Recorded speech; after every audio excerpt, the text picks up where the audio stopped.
Gente, as manifestações pelo Brasil, principalmente por conta dos discursos do presidente Jair Bolsonaro, continuam repercutindo nesta quarta-feira. Ontem, pela primeira vez, o governador de São Paulo, João Dória, falou sobre apoiar o impeachment do chefe do executivo. E ele não foi o único. Partidos do Centrão decidiram consultar suas bancadas sobre a adesão a um possível pedido de impeachment. Um dos principais motivos seria os novos ataques ao Supremo Tribunal Federal. Para conversar com a gente sobre esse assunto, eu recebo ao vivo agora o advogado Herbert Lopes. Doutor Herbert, boa noite ao senhor, obrigado pela presença. Boa noite, Ordevar. Boa noite a todos os telespectadores. Eu queria saber do senhor, juridicamente, aquela fala do presidente, ele cometeu algum tipo de crime com aquela fala? Bom, em relação ao que foi falado pelo presidente ontem, a priori eu inicio a minha fala aqui com uma análise jurídica tão somente. Até porque eu não tenho formação em ciências políticas, então eu não tenho know-how e a capacidade para esse sentido, para explicar a fundo. Mas juridicamente falando, até após a fala do presidente do STF, ministro Luiz Fux, ele relata a situação e entende que se enquadra a fala como um crime de responsabilidade. Se enquadra-se ou não como um crime de responsabilidade, a análise agora caberá, após a abertura do processo, à Câmara.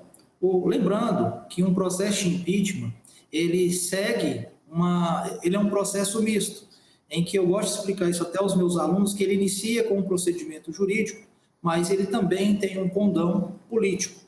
Então, o processo de impeachment a ser elaborado, ele deve levar em consideração se houve ou não o crime de responsabilidade, e essa análise, então, é feita a partir dos juízes leigos, que no caso são ali, então, os deputados que aceitarão ou não a abertura desse processo. O senhor acredita que nesse momento, com tudo que aconteceu, há clima e também há momentos e há respaldo jurídico para um processo de impeachment? Até em relação a uma questão de uma decisão, enquanto processo jurídico, eu sempre gosto de salientar o artigo 20 da Lei de Introdução a Normas de Direito Brasileiro, que ali expõe, através da legislação, que toda decisão, seja ela na esfera controladora, judicial ou administrativa, ela deve ser fundamentada.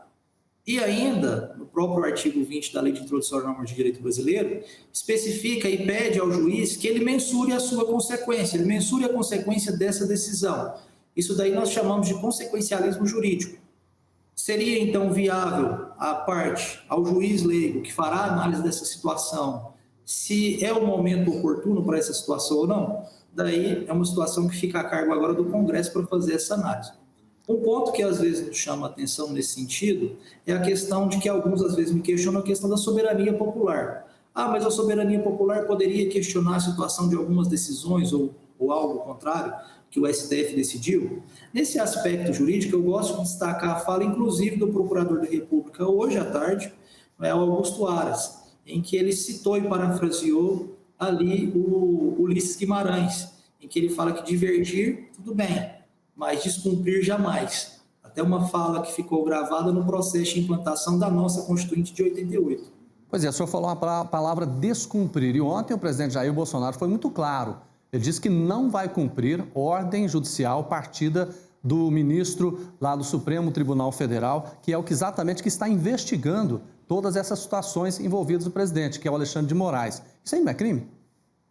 Isso. A partir dessa perspectiva, então, dessa análise, é que se fará a presunção se houve ou não um crime, se vai ser tipificado como um crime de responsabilidade, entendendo que ocorreu o crime de responsabilidade nessa situação, porque o fundamento do Luiz Fux, ele se baseia na Lei 1070, deixa eu só ver o número da lei aqui, que eu tenho ela salva, que é a lei do impeachment.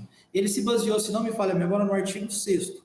Então, nesse aspecto, ele entende que seria uma situação cabível de um processo para investigação dessa situação.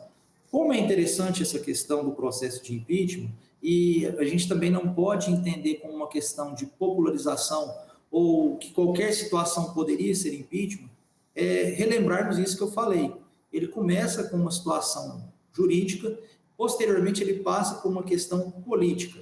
Até porque quando a gente faz um estudo em análise profunda da Constituição, o poder maior é o poder político.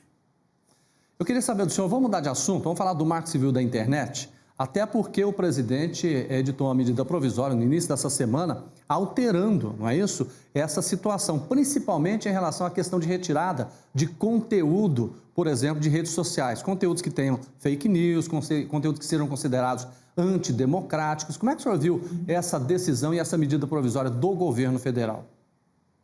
Sim, nesse aspecto eu até acompanhei a MP que foi vetada, posteriormente o projeto de lei, agora foi vetado. Ele pede para retornar então ao Congresso para que especifique ali então o que seria uma fake news, ou o que seria uma inverdade, ou o que seria uma desinformação. Até porque se pensa na situação da liberdade de expressão, em voga e trazida pela Constituição Federal como um direito e uma garantia máxima hoje ao cidadão, principalmente na era da tecnologia, se deve então determinar o que é esse aspecto, ou como a plataforma, qual seria a política da plataforma. Então, a lei exige aí uma situação que seja mais clara. Quando vai excluir o vídeo ou uma postagem, o porquê, dar uma oportunidade à parte para que, então, ou retifique, ou traga, então, ali, a própria pessoa possa trazer a fundamentação dessa situação. Até porque, se a gente pensar num aspecto de apagar por si só, a própria plataforma entender que poderia pagar, se dá um superpoder a uma determinada plataforma. Então, nesse aspecto, realmente a legislação ela deve ser clara e objetiva nesse sentido. Mas é o que eu saliento também, sabe, Jordevar? Muitas vezes não é só a gente depender só exclusivamente de uma legislação para isso. Muito mais do que isso, o que o poder público ele deve fazer é estabelecer medidas de políticas públicas que informem ao cidadão o que é uma informação, o que é uma desinformação, quais os aspectos, quais as consequências de uma publicação de algo que é uma inverdade. Então, a política pública, se o efeito que se busca... O duro é o governo fazer isso, né, doutor? Oi? O duro é o governo fazer isso, né? Isso é que é complicado, até porque exige gastos. E também ele está sendo acusado exatamente de promover essa questão de fake news. Obrigado pela participação do senhor.